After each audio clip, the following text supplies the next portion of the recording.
Assalamualaikum warahmatullahi wabarakatuh. Apa kabar anak-anak hebat? Alhamdulillah luar biasa. Apa kabar ayah bunda hebat tercinta yang selalu setia mendampingi putra-putrinya dalam pembelajaran jarak jauh kali ini? Semoga Allah mengangkat wabah ini agar cepat berlalu dan kita dapat bertatap muka seperti keadaan normal biasanya. Amin amin ya rabbal alamin. Hari ini Ibu insya Allah akan memberikan pembelajaran di kelas 3, masih di tema 1 subtema 4 tentang pertumbuhan dan perkembangan tumbuhan. Sudah siap anak-anak soli dan solihah? Ya, insya Allah siap ya. Sebelum memulai pembelajaran, alangkah baiknya kita mulai dengan kalimat yang baik. Bismillahirrahmanirrahim. Semoga Allah memberikan rahmat ilmunya kepada kita, memberikan keberkahan dalam ilmu ini dan dapat kita memberikan manfaat kepada yang lainnya. Amin amin ya rabbal alamin. Yuk kita mulai. Anak-anak soli dan solihah sudah siap ya? Untuk pembelajaran 1 di subtema 4 ini bertemakan tentang tumbuhan dan daun. Siapa tahu gambar yang ada di layar kita? Apa? Iya, benar sekali.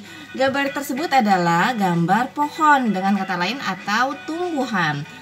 Pohon dapat dikatakan kata lainnya adalah tumbuhan. Sekarang kita akan belajar tentang bagian-bagian tumbuhan. Yang paling pertama, yang paling atas adalah daun. Biasa kita lihat berwarna hijau dan letaknya ada di bagian atas. Yang kedua, yang biasanya di tengah-tengah yang sangat kuat kokoh itu dinamakan batang. Yang ketiga yaitu biasanya berada di bawah tanah. Namanya adalah akar. Kita ulang ya. Daun, batang, dan akar. Bagian-bagian tumbuhan, daun, batang, dan akar. Bisa dipahami anak-anak soli dan solihah? Bisa ya nak? Insya Allah. Seperti makhluk hidup lainnya, tumbuhan pun mengalami perkembangbiakan.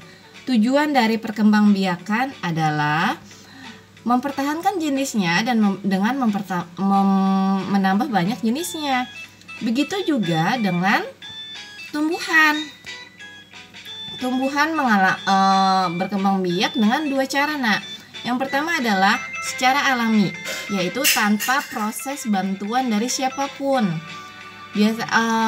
Tumbuhan cara berkembang biak tumbuhan secara alami yaitu dengan tunas. Contohnya adalah pohon pisang. Yang kedua adalah dengan biji. Dengan biji contohnya adalah pohon mangga dan pohon jeruk. Itu dikatakan buah ya. Yang ketiga adalah dengan spora, yaitu lumut contohnya. Yang keempat adalah dengan umbi. Dengan tunas, dengan biji, spora, dan umbi. Tunas, biji, spora, dan umbi. Mari kita lanjutkan. Yang kedua, cara berkembang biak tumbuhan dengan cara buatan, biasanya dibantu dengan manusia. Contoh berkembang biak secara buatan yaitu contohnya adalah dengan stek. Stek, Ibu contohkan di sini adalah stek batang. Yaitu batang pohon, biasanya pohon singkong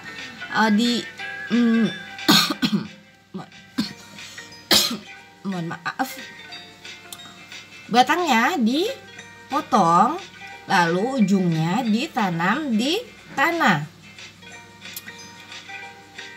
Kita beri pupuk, sinar matahari, dan disiram air secukupnya. Insya Allah tumbuh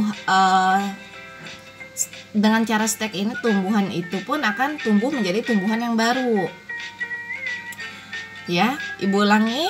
batang yang dipotong lalu ditanam ujungnya pada tanah, diberi pupuk, air, dan sinar matahari yang cukup, insya Allah akan tumbuh menjadi tumbuhan yang baru. Yang berikutnya adalah contoh perkembangan biak tumbuhan buatan dengan cara mencangkok. Dengan cara apa, Nak? Dengan cara mencangkok. Di sini ada batang yang kecil, bisa disebut ranting, dikulit terlebih dahulu sampai kering. Lalu bagian yang dikuliti tersebut seperti pada gambar ya, Nak, ditempel tanah dan pupuk, lalu disiram, diikat, lalu disiram cukup matahari dan diberi pupuk juga tanahnya. Setelah tumbuh, maka batang tersebut dipotong lalu ditanami di tanah. Setelah kuat ditanam di tanah, dia akan menjadi tumbuhan yang baru. Seperti itu. Itu adalah contoh perkembangbiakan tumbuhan dengan bantuan manusia. Apakah kalian pernah melihat cara perkembangbiakan tersebut? Mungkin ayah kalian atau kakek atau paman, ataupun kalian lihat di internet ya, karena sekarang sudah banyak beredar informasi-informasi. Bisa dipahami anak-anak solih dan solihah ya, Nak?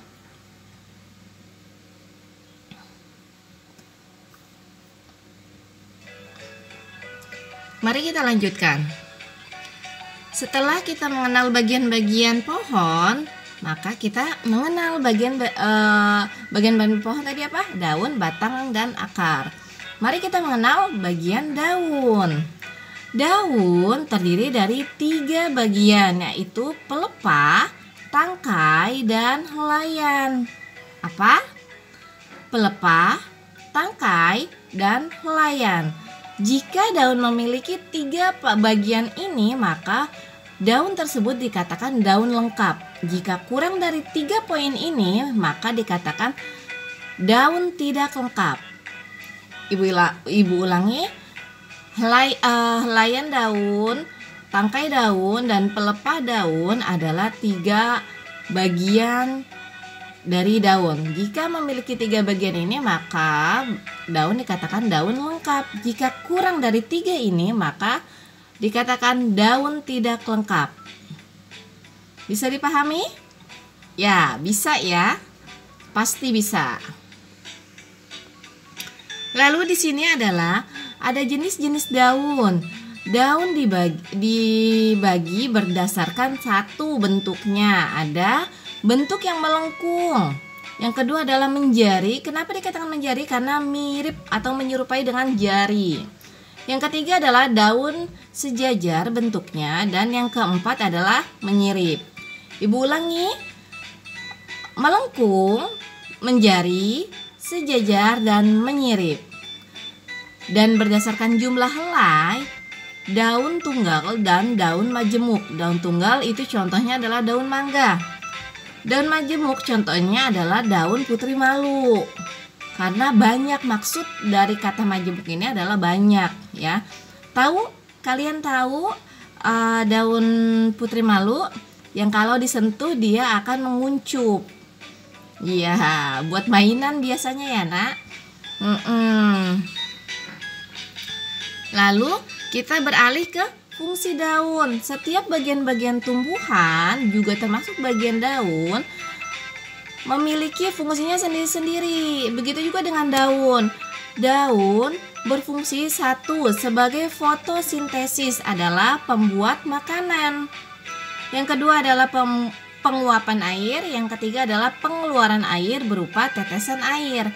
Yang keempat adalah pertukaran oksigen dan karbon dioksida, alat pernapasan pada tumbuhan.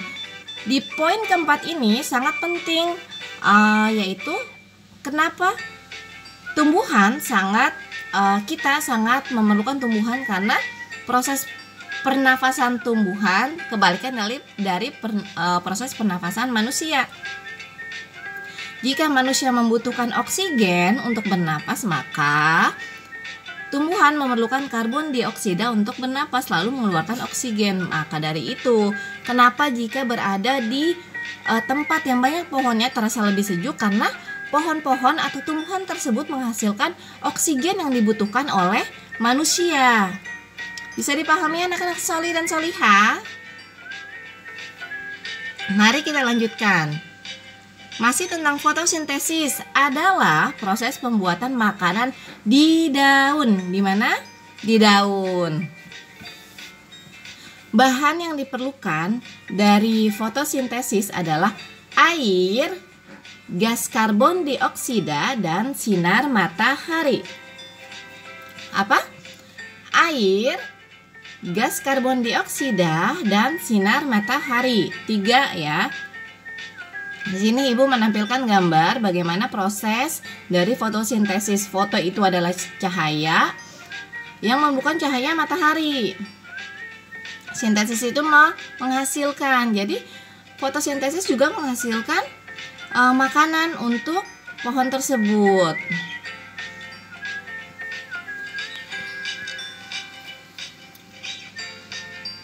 Dari semua yang kita pelajari adalah syukur nikmat kita atas karunia Allah menciptakan sebaik-baik ciptaannya. Begitu juga tentang makhluk hidup lainnya, yaitu adalah tumbuhan.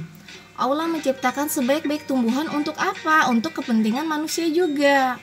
Maka dari itu, dan janganlah kamu membuat kerusakan di muka bumi sesudah Allah memperbaikinya, dan berdoalah kepadanya dengan rasa takut dan harapan. Sesungguhnya rahmat Allah amat dekat dengan orang-orang yang berbuat baik. Kita sudah mempelajari pertumbuhan dan perkembangan tumbuhan. Jadi kita sudah mempelajari bagian-bagian dari tumbuhan. Mulai dari sekarang kita tidak boleh iseng lagi mencabut daun-daun yang di pinggir jalan ataupun merusak tanaman, karena sesungguhnya tanaman tersebut juga sangat bermanfaat bagi kita semua. Jika kita merawat lingkungan dengan baik, kita pun akan mendapatkan hasil yang baik juga, insya Allah. Semoga ilmu yang kita bahas bersama-sama ini bermanfaat untuk kita, bukan hanya mengenal tumbuhan, namun juga memberikan manfaat agar kita semua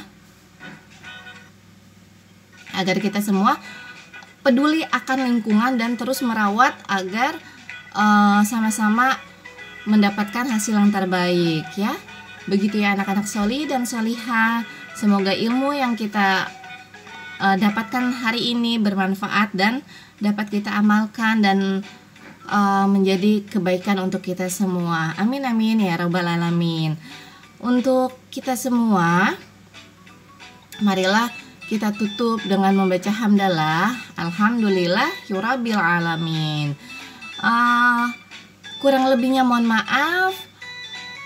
Yang benar itu datangnya selalu dari Allah Subhanahu wa taala. Yang salah dari ibu pribadi mohon dibukakan pintu maaf.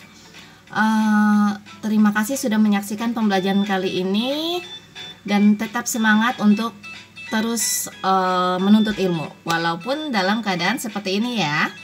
Insya Allah. Sekian dari Ibu. Assalamualaikum warahmatullahi wabarakatuh.